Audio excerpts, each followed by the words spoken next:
Penemuan jenazah berawal dari terkuaknya informasi dari pelaku yang secara tidak sadar bercerita kepada orang lain bahwa telah membunuh korban. Dan informasi ini pun dilaporkan kepada polisi oleh orang tua korban pada 27 November lalu.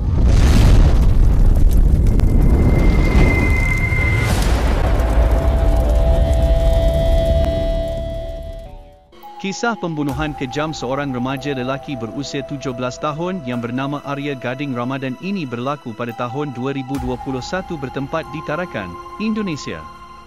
Kisah bermula pada bulan April tahun itu apabila keluarga Arya telah membuat laporan polis mengenai kehilangan Arya. Laporan polis tersebut dibuat selepas keluarga Arya diberitahu oleh bekas isteri Arya tentang bekas suaminya itu yang sudah tidak pulang ke rumah lebih dari seminggu. Kali terakhir Arya dilihat adalah sewaktu dia berada di reban ternakan ayam milik keluarganya.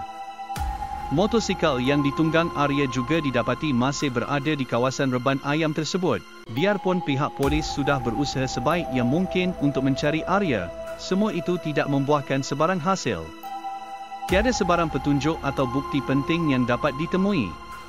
Sehinggalah pada bulan November 2022, iaitu setelah 20 bulan menghilangnya Arya, keluarganya sekali lagi membuat laporan polis yang memberitahu bahawa Arya telah menjadi mangsa pembunuhan. Perkara itu diketahui keluarga Arya menerusi cerita yang tersebar di sekitar kawasan tempat tinggal mereka di mana ada seorang lelaki mendakwa Arya sudah pun mati akibat dibunuh. Walaupun pihak polis agak skeptikal dengan cerita tersebut, mereka tetap mengambil serius perkara itu lalu memulakan siasatan secara lebih terperinci. Hasil siasatan itu kemudian membawa kepada penangkapan sepasang suami isteri yang hanya dikenali sebagai EG, 23 tahun, dan AF, 22 tahun.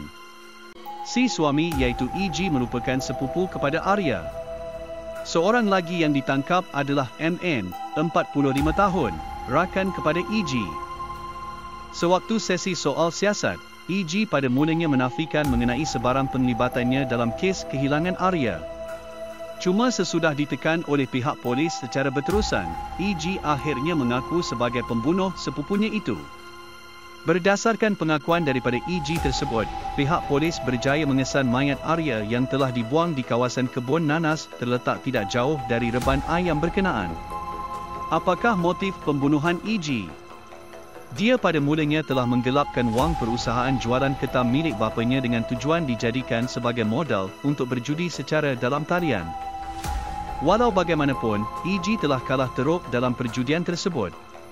Rentetan daripada kekalahan itu, EG menjadi buntu untuk menggantikan wang bapanya. Apa yang terus bermain dalam fikirannya adalah menculik Arya demi mendapatkan wang tebusan. Bercerita tentang hari kejadian, EG dan AF telah pergi ke reban ayam keluarga Arya. Setibanya di lokasi, EG telah mengacu senjata tajam kepada Arya yang sedang bersendirian. Di situ, Arya telah diikat oleh EG dan AF pada kerusi. Pada masa sama, EG telah menelefon MN meminta supaya datang ke lokasi untuk membantunya menguruskan hal penculikan tersebut. EG merancang untuk merakam video penculikan Arya. Video itu akan dihantar kepada keluarga Arya sebagai tuntutan wang tebusan. Selesai saja rakaman video dibuat, Arya tiba-tiba memberontak untuk melawan. Melihat keadaan itu, EG telah bertindak untuk menikam paha kanan Arya. Meskipun dalam kesakitan, Arya tetap tidak berhenti memberontak.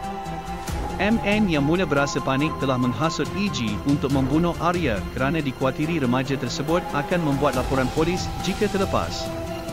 Jadi EG dan MN pun sama-sama mencekik leher Arya dengan menggunakan wayar kabel. Bagi memastikan Arya benar-benar sudah tidak lagi bernyawa, EG telah menikam bahagian dada kirinya. Mayat Arya telah dibungkus dengan guni sebelum dikuburkan dalam sebuah lubang. EG, AF dan MN turut bersepakat untuk tidak mengambil atau menjual mana-mana barang peribadi kepunyaan Arya bagi mengelakkan diri mereka daripada tertangkap. Kes masih lagi dalam proses perbicaraan. EG, AF dan MN bakal menerima hukuman mati atau penjara seumur hidup jika disabitkan kesalahan. Menyedihkan hanya kerana judi, musnah segala-galanya. Hubungan antara Arya dan EG selama ini adalah sangat baik.